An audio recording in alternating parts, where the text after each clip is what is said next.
کہ امام مالک کے بارے میں، امام اوزائی کے بارے میں، لیث بن سعد کے بارے میں اور بزرگوں محدثین کے بارے میں امام ابن عبد البر نے سند صحیح کے ساتھ یہ بات لکھی ہے کہ وہ بغیر وضو کے حدیث روایت نہیں کرتے تھے، بغیر وضو کے حدیث کی کتاب کو ہاتھ نہیں لگاتے تھے۔ تو یہ جو وہ اتنا احترام حدیث نبوی کا کرتے تھے کہ بغیر وضو کو حدیث کی کتاب کو ہاتھ نہ لگانا اور روایت نہ کرنا، اگر کوئی بندہ آ جائے اور وہ حدیث سننا چاہے یا وہ مسئلہ پوچھ لے تو ان کا وضو نہ ہوتا تو وہ گھر میں چلے جاتے، اس کے کہتے انتظار کریں، وہ جاتے وضو کر کے آتے اور پھر اس کو بتاتے۔ میں نے کہا یہ جو محدثین کا، تابعین کا، محدثین کا عمل ہے، جس کو امام ابن البر نے پورا اس کے اوپر ایک چیپٹر لکھا ہے اپنی کتاب جامع بیان العلم کے اندر، تو کیا ان کے پاس اس کی دلیل کیا تھی؟ یہ سنت تھا وہ جو کرتے تھے؟ اللہ نے اس کا حکم دیا، حضور نے دیا، اور خلفائے راشدین سے جب کوئی حدیث بیان کرتے تو وہ پہلے وضو کرتے تھے یا وضو ہونا رہتا وہ کرتے تھے؟ تو یہ کیوں، کہاں سے یہ سنت ہے یا بدعت ہے، یہ کیا ہے؟ تو وہ مجھے کہنے لگے آپ نے قرآن نہیں پڑھا؟ میں نے کہا الحمدللہ۔ تو وہ کہنے لگے قرآن میں اللہ فرماتا ہے وَمَن يُعَظِّمْ شَعَائِرَ اللَّهِ، کہ اللہ تعالیٰ کے شاعر کی تعظیم کرو۔ تو حدیث نبوی چونکہ شاعر اللہ ہے خود، تو جب اللہ کہتا ہے اس کی تعظیم کرو، تو اگر کسی نے اس کے لیے وضو کر لیا تو یہ بدعہ حسنہ ہے۔ اس میں بری بات کون سی ہو گئی؟ کیا ظلم ہو گیا؟ کون سا آسمان گر پڑا؟ تو جب انہوں نے یہ باتیں کی تو آپ میری خوشی کا اندازہ نہیں کر سکتے کہ میں کتنا خوش ہوا ان کی یہ بات سن کر۔ اب میں اس پہ تبصرہ نہیں کروں گا۔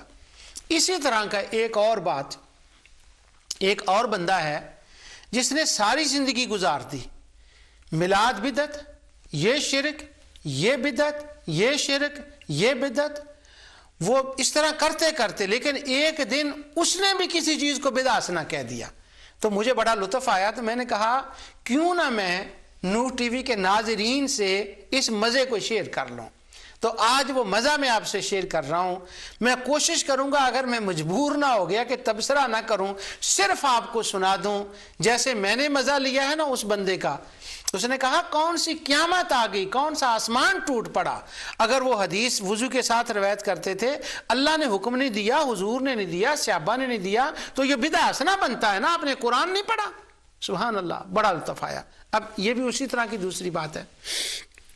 یہ میرے ہاتھ میں ایک کتاب ہے، یہ میں اس کتاب سے زیادہ میں عبارت پڑھوں گا، کوشش کروں گا میں نہ کروں تبصرہ اس کے اوپر تاکہ آپ خود اس کا تبصرہ کر لیں۔ یہ کتاب ہے، اس کا نام ہے رسائل و مسائل، اور اس کا حصہ ہے چہارم، اور اس کا مصنف کا نام ہے سید ابو الاعلی مودودی، اور شائع ہوئی ہے Islamic publication private limited, Shah Alam market, Lahore سے۔ تو رسائل و مسائل ہے، اس کے اندر ایک مسئلے پر گفتگو ہوئی ہے۔ پہلے وہ مسئلہ سنیں اور پھر اس کے بعد اگلا جو لطف ہے نا وہ آپ لیں۔ ہوا یہ کہ کعبۃ اللہ کے اوپر غلاف چڑھایا جاتا ہے، تو آپ یہ جانتے ہیں کہ سب سے پہلے غلاف عام روایات کے مطابق جو مشہور ہیں، اگرچہ اس کے خلاف بھی روایت ہیں، طبہ ہمیری رضی اللہ عنہ نے پہلا کعبۃ اللہ پر غلاف چڑھایا۔ اس کے بعد وہ چلتا رہا، صحابہ کرام نبی کریم صلی اللہ علیہ وسلم نے بھی، اور حضور کے زمانے آنے سے پہلے بھی وہ غلاف سال کے بعد چینج کرتے تھے، تو وہ غلاف کعبہ ہوتا تھا، اب بھی ہوتا ہے الحمدللہ، اللہ قیامت تک قائم رکھے۔ تو جب یہ پہلے یہ ہوتا تھا کہ کبھی کبھی مسلمان ملکوں کو غلاف کعبہ بنانے کی یہ سعادت ملتی تھی کہ مصر نے بنا لیا، پھر کبھی پاکستان کو 1963 میں، اس رسالے کے مطابق 1963 میں پاکستان کو یہ سعادت ملی کہ پاکستان نے غلاف کعبہ تیار کا، سعودی گورنمنٹ نے ان کو کہا۔ اب چونکہ یہ بہت بڑی سعادت تھی تو اس وقت مولانا مودودی کے بڑے شاگرد اور جاننے والے لوگ تھے حکومت کے اندر، تو یہ مجھے آپ کا ٹائم ضائع نہیں میں کرنا چاہتا کہ پاکستان میں سفارش نہیں چلتی، تو کسی طریقے سے اس کعبے کے غلاف کے بنانے کا جو انتظام تھا نا وہ مولانا مودودی نے اپنے ہاتھ میں لے لیا۔ تو اب لوگوں نے ان کے اوپر اسی کتاب میں لکھا ہے، وہ خود مولانا اس کا جواب دیتے ہیں کہ لوگوں نے میرے اوپر شک بھی کیا کہ میں نے اپنا سیاسی مسئلہ جو ہے وہ چمکانے کے لیے کیا ہے، کون ہے میرے دل کے حال کو کیا جانتا ہے، تو انہوں نے وہ غلاف تیار کیا، اپنی نگرانی میں تیار کرایا۔ اس کے بعد اس کا جلوس نکالا، پورے پاکستان میں غلاف کعبہ دکھایا گیا، ٹرین کے اوپر رکھا گیا، جلوس نکالے گئے، زیارت کرائی گئی۔ اب جب وہ سارا کچھ ہو گیا تو لوگوں نے مولانا پر بڑے اعتراض کیے کہ آپ تو شرک بدعت تفہیم القرآن میں یوں ہے، رسائل و مسائل میں یوں ہے، تفہیمات کے حوالے سے آپ نے وہ یہ لکھا فلاں، ساری عمر شرک و بدعت، تو یہ آپ نے کیا کیا؟ تو لوگوں نے بڑے اعتراض کیے۔ تو ان اعتراضات میں سے ایک اعتراض مولانا نے خود رسائل و مسائل کے اندر کسی نے ان کو خط لکھا، خط تو بڑے گئے تھے ان کو، بہت لوگوں نے کیا کہ یہ آپ نے کیا کیا کہ اس کا جلوس نکالا اور آپ ساتھ گئے، کیا ہوا؟ اب جب اس نے خط لکھا تو خط لکھنے والے بندے نے یہ کہا، اس نے کہا کہ بات یہ ہے، پہلا سوال اس نے کیا ہے وہ یہ ہے کہ آپ نے اپنی سیاست کا چمکانے کے لیے اور شہرت بھی حاصل ہو اور الیکشن فنڈ کے لیے لاکھوں روپے بھی فراہم ہوں، اس کے لیے آپ نے یہ کام اپنے ہاتھ میں لیا، میں اس پر کوئی تبصرہ نہیں کروں گا، یہ ایک ذاتی سا مسئلہ ہے۔ یہ وہ خط لکھنے والے نے مولانا پر اعتراض کیا، اس کا بھی انہوں نے کہا نہیں ایسی کوئی بات نہیں۔ آگے وہ نمبر 2 کہتے ہیں غلاف کعبہ کو قرآن و حدیث میں شاعر اللہ کے زمرے میں شمار نہیں کیا گیا۔ وہ خط لکھنے والا سوال کرتا ہے، اس لیے عملاً یا اعتقاداً اس کی تقدیس و تعظیم ضروری نہیں، یہ بس کپڑے کا ٹکڑا ہے، اس سے زائد کچھ نہیں، خواہ یہ کعبے کی نیت سے بنے یا نہ بنے۔ کعبے سے کسی طرح کا تعلق رکھنے والی اگر ہر شے کا شمار شاعر اللہ میں ہونے لگے اور اس کی تعظیم لازمی سمجھی جائے، پھر تو تعمیر کعبہ کے لیے جانے والا پتھر یا اس طرح کی دوسری چیزیں بھی اشیاء بھی قابل تعظیم ٹھہریں گی۔ غلاف کعبہ کی نمائش زیارت اور اسے جلوس کے ساتھ روانہ کرنا ایک بدعت ہے۔ پھر میں یہ لفظ پڑھتا ہوں، خط لکھنے والا کہہ رہا ہے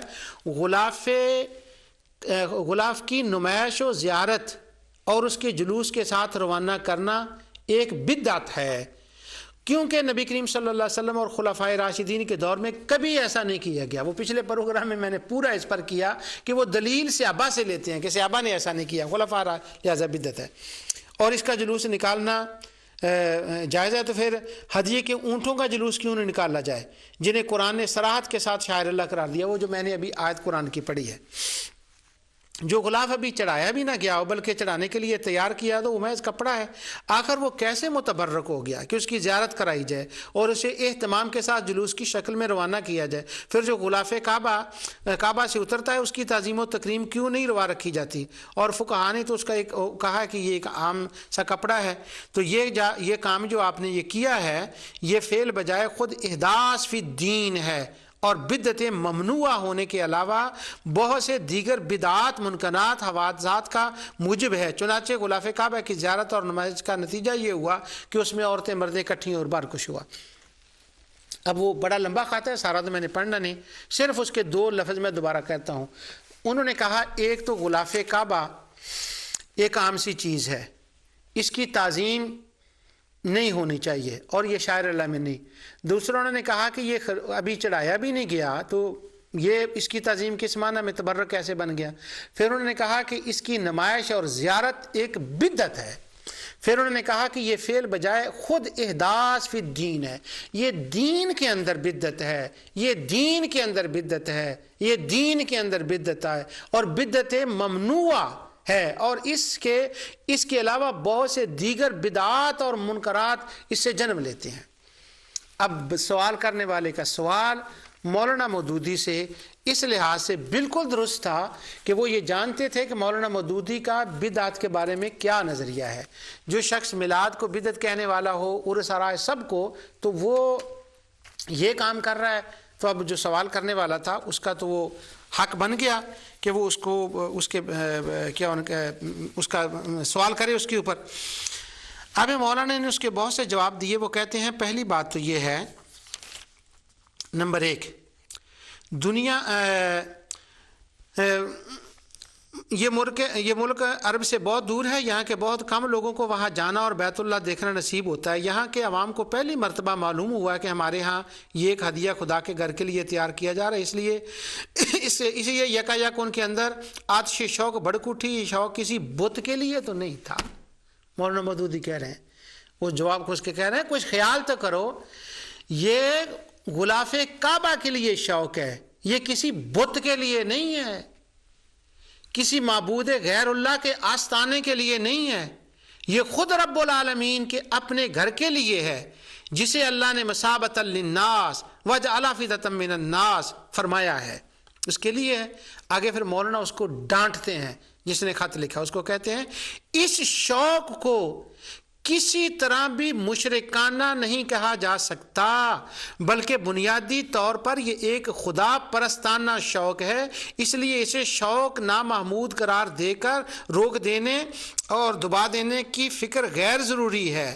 اللہ اکبر۔ کہتے ہیں ایک تو یہ کسی بت کے لیے نہیں تھا، چونکہ کعبہ کے لیے تھا، خواہ نبی کریم صلی اللہ علیہ وسلم نے اس کا حکم نہیں دیا، خواہ صحابہ نے نہیں کیا، چونکہ شوق اور محبت اللہ کے لیے تھے، اس لیے اس کی زیارت، اس کا جلوس، اس کے ساتھ جانا یہ سب جائز ہے۔ اور اس کو ڈانٹ کے کہتے ہیں تمہیں شرم نہیں آتی؟ یہ کسی بت کے لیے ہے، تم نے خواہ مخواہ میرے اوپر شرک کا فتویٰ لگا دیا، ہائے کس اعتبار سے تم نے شرک کا فتویٰ لگایا میرے اوپر؟ تو اس پر وہ کافی برسے ہیں مولانا اس کے اوپر کہ یہ شرک نہیں بنتا۔ آگے پھر اس کے وہ جوابات دیتے ہیں کہ یہ شرک نہیں بنتا۔ میرا دل چاہتا ہے کہ میں ایک ایک لفظ کو اس کے اوپر پڑھوں۔ پھر وہ آگے اس کی انتظامیہ کی اعتبار سے کرتے ہیں کہ جب میں نے اس کا اہتمام کیا، میں نے کہا عورتوں کے لیے الگ ہو، مردوں کے لیے الگ ہو، تاکہ خلاف شرع اس میں کوئی بات نہ کی جائے۔ آگے وہ کہتے ہیں اور انہیں جو لوگ جلوس کے ساتھ ایئرپورٹ تک جنہوں نے جانا تھا اور پھر ٹرین پر رکھا جانا تھا، جنہوں نے ٹرین پر بیٹھنا تھا، یہ ساری وہ کارروائی کر رہے ہیں۔ میں اس کو حذف کر رہا ہوں تاکہ وہ ٹائم بچ جائے۔ وہ کہتے ہیں جلوس کا ایئرپورٹ تک جانا اور پھر آگے ٹرین پر جانا، ان کے لیے ہدایات میں نے دی تھیں، میں نے ہدایات دی تھیں، میں نے ہدایات دی تھیں۔ وہ کیا ہدایات تھیں؟ وہ یہ تھیں ہدایات، انہیں ہدایت کی جائے کہ غلاف کعبہ کو دیکھتے وقت بس اللہ کا ذکر کریں، کلمہ طیبہ پڑھیں اور درود پڑھیں اور اللہ سے دعا کریں کہ اپنی اس گھر کی زیارت کا شرف عطا فرمائے جس غلاف کو دیکھنے کی توفیق اس نے بخشی۔ پھر غلاف کو روانہ کرتے وقت اسے جلوس کی شکل میں لے جایا جائے، جلوس کی شکل میں لے جایا جائے۔ اب یہ ساری باتیں جو ہیں کلمہ طیبہ پڑھا جائے۔ اگر اس پر میں ایک ایک پر سوال کروں نا کہ وہ خلفائے راشدین نے کیا جب وہ کعبے پر غلاف چڑھانے کے لیے لاتے تھے، حضرت وہ میرا حق بنتا، لیکن میں نہیں کروں گا۔ اللہ کا ذکر کریں، کلمہ طیبہ پڑھیں، دعا پڑھیں۔ تو اب دعا جب مانگیں گے تو گویا وہ غلاف کعبہ ایک قسم کا وسیلہ بن جائے گا۔ یہاں لفظ وسیلہ لکھا ہوا نہیں، بس کلمہ طیبہ، اور اب پوری عبارت کو یہ چوتھے حصے کے اندر سال و مثال میں خود پڑھ کے لطف لیں۔ آگے وہ کہتے ہیں کہ ہم نے یہ اہتمام کیا کہ کوئی فحش تصویریں رستے سے ہٹا دی جائیں، یعنی لاہور سے لے کر شہر سے لے کر ایئرپورٹ تک رستے میں سینمے آتے ہیں، وہ فحش تصویریں ہٹا دی جائیں، گانوں کی ریکارڈنگ کو بند کر دیا جائے۔ معلوم نہیں غلاف کعبہ جا رہا ہے، واہ، ریکارڈ بند کر دی جائے۔ اور پھر کیا کیا جائے؟ اللہ اکبر، اللہ اکبر، اللہ اکبر، لا الہ الا اللہ، لا الہ الا اللہ، الحمدللہ، الحمدللہ۔ سب 6 لاکھ بندہ مولانا کہہ رہے ہیں کہ ایئرپورٹ تک گیا، سب مل کر لا الہ الا اللہ کا ذکر کریں، اللہ اکبر کا ذکر کریں، الحمدللہ کا گلگلہ اس زور سے بلند کیا جائے کہ سارا شہر اس سے گونج اٹھے۔ اللہ اکبر، سبحان اللہ۔ واقعی وہ شہر تو گونج اٹھا ہوگا۔ 6 لاکھ آدمی نے جب اتنا کلمہ گلگلہ بلند کیا تو داغ بیٹھ گئی، اور وہ کیا ہوا؟ مجھے پتہ نہیں کہ آپ کو میں مزہ دے سکتا ہوں یہ کہ نہیں، لیکن مجھے پہلے بھی مزہ آیا تھا اور اب بھی میں جو ہے نا وہ اس کا مزہ لے رہا ہوں۔ اب وہ کہتے ہیں اس کے دکھانے کا انتظام کیا گیا، اس کو ریلوے اسٹیشن تک لے جایا گیا، ریلوے اسکاؤٹس تین سول ڈیفنس کے رضاکار اور تین جماعت اسلامی کے کارکن بھیجے گئے، ان میں لاؤڈ سپیکر نصب کیے گئے، کارکنوں کو ہدایت دی گئی کہ جہاں وہ لوگوں کو غلاف کعبہ دکھانے کے لیے ٹھہریں وہاں کوئی بھی بات اور کرنے سے پہلے اللہ کا ذکر شروع کر دیں اور اس کا گلگلہ بلند کر دیں، اس زور سے بلند کریں کہ کوئی دوسرا نعرہ ہی نہ اٹھنے پائے، یعنی صرف اللہ کا ذکر کریں، دوسرا نعرہ نہ اٹھنے پائے، دوسرا نعرہ نہ اٹھنے پائے، دوسرا نعرہ نہ اٹھنے پائے، یہ ایک اشارہ ہے جس کی تشریح میں نہیں کرنا چاہتا۔ آگے وہ کہتے ہیں زائرین کو ہر طرح کے مشرکانہ افعال سے روکیں تاکہ کوئی ایسا واقعہ پیش نہ ہو، وہاں کسی کو سجدہ نہ کرے، کوئی خلاف شرع جو ہیں وہ کوئی ایسی بات نہ ہو، تو اس طرح سے یہ ہم نے تو اس کو عین شریعت کے مطابق غلاف کعبہ کا جلوس نکالا ہے۔ آخر میں کہتے ہیں لاہور کا جلوس تو میں نے خود دیکھا ہے اور شروع سے آخر تک اس میں شریک رہا ہوں، ہوائی اڈے تک پہنچتے اس میں 6 لاکھ آدمی شامل ہو گئے تھے، یہ وہ 6 لاکھ میں، اور 8 میل لمبا راستہ تھا، میں معذرت چاہتا ہوں میں نے وہ 6 میل کہا تھا میرے خیال میں، تو 8 میل لمبا راستہ تھا، پورے راستے میں تمام سینماؤں دکانوں کو بند کر دیا گیا، فوج تصویریں ہٹا دی گئیں اور ریڈیو پر گانوں کی تمام آوازیں بند ہو گئی تھی، پورا جلوس اللہ اکبر اور لا الہ الا اللہ کے ذکر کے سوا کوئی چیز قبول کرنے کے لیے تیار نہ تھا۔ اتنے بڑے ہجوم میں ایک جیب نہیں کٹی گئی اور بالکل وہ صحیح طور پر جلوس وہاں پہنچا اور اس کا ادب و احترام کیا گیا، ایئرپورٹ تک لے گئے۔ پھر کہتے ہیں وہ سوال کرنے والے نے پیچھے یہ سوال کیا تھا کہ لوگوں نے اس جلوس کو جو غلاف کعبہ تھا نا جس ڈبے میں پڑا ہوا تھا اس ڈبے کو برکت کے لیے ہاتھ لگاتے تھے، تو یہ اس نے سوال اٹھایا تھا کہ وہ ڈبے کے اندر پڑا ہوا تھا اور سب لوگ اس کو ہاتھ لگا رہے تھے اس کے اندر، تو وہ تو کعبے پہ چڑھا بھی نہیں اور ڈبے کے اندر لوگ برکت کے لیے اس کو ہاتھ اٹھا رہے ہیں۔ تو اس کا جواب دیتے ہیں وہ مولانا کہتے ہیں اب اگر کہیں ان لاکھوں انسانوں نے مجمع میں کوئی غلاف کو یا غلاف لے جانے والی ٹرین کو چوم بیٹھا، یعنی غلاف ہے ڈبے کے اندر اور وہ بندہ کہہ رہا اس نے ڈبے کو کیوں چوما، اس کو برکت کے لیے ہاتھ کیوں لگایا، یہ تو شرک ہے، شرک، وہ سوال لکھنے والا کہہ رہا ہے۔ مولانا اس کے جواب دے رہے ہیں کہ اتنے بڑے مجمع میں کسی نے غلاف کو یا لے جانے والی ٹرین کو اگر کوئی چوم بیٹھا یا کسی نے ٹرین کے انجن کو انجن شریف کہہ دیا، یہ بڑا مزے کا جملہ ہے، وہ کہیں کیونکہ انہوں نے کہا، اس نے یہ بھی لکھا تھا کہ لوگوں نے تو اس ٹرین کو ٹرین شریف کہہ دیا اور انجن شریف کہہ دیا، یا کارکنوں کے منع کرنے کے باوجود لوگوں نے ٹرین کے اندر پیسے دے دیے، ہجوم کی کثرت کے باعث ایسے واقعات ہو گئے، تو یہ تو کیا ہوا اس میں، کیا کون سی کیا اس کا نام لیتے ہیں قیامت آ گئی، کیا ہو گیا اس کے اندر، کیوں تم اس کو اعتراض کر رہے ہو؟ پھر کہتے ہیں پھر ان معتذرین حضرات نے محض کیڑے چننے پر اکتفا نہ کیا بلکہ کیڑے نہ تھے وہاں بھی اپنی طرف سے کیڑے ڈالنے بھی تعمل نہ فرمایا، اور کیا کیا کہ وہاں غلط سے غلط باتیں اس کی طرح منسوب کر دیں۔ آگے کہتے ہیں میں نے غلاف کعبہ کی نمائش کا یہ سارا اہتمام کس نیت سے کیا تھا اللہ تعالیٰ ہی بہتر جانتا ہے، میری نیت کسی پر کیسے منکشف ہو گئی، وہ علیم بذات صدور ہے، ہونے کے مدعی ہیں، تو اس شرک و بدعت سے اشد چیز ہے جس پر وہ گرفت فرما رہے ہیں، اگر انہوں نے میری طرف سے یہ نیت محض قیاس و گمان کی بنا پر منصور فرمائی ہے تو شاید انہوں نے قرآن و حدیث میں صرف شرک و بدعت کے سوا کوئی آیتیں نہیں ملتی ظالموں کو۔ انہوں نے مولانا کو کہا کہ یہ نکال کر تم نے شرک کیا ہے، لوگوں کو ہاتھ لگایا، اس نے ہاتھ لگایا ہے ان کو، تو یہ شرک ہو گیا۔ تو وہ کہتے ہیں قرآن پڑھتے ہو تو کیا قرآن کے اندر تمہیں شرک و بدعت کے سوا کوئی دوسری آیت بھی نظر آتی ہے کہ نہیں؟ وہاں احکام کی آیتیں بھی ہیں کہ نہیں؟ زندگی بسر کرنے کی آیتیں بھی ہیں کہ نہیں؟ انبیاء اور اولیاء کی شان کی آیتیں بھی ہیں کہ نہیں؟ کعبے کی آیتیں بھی ہیں کہ نہیں؟ تمہیں صرف شرک و بدعت کی ذات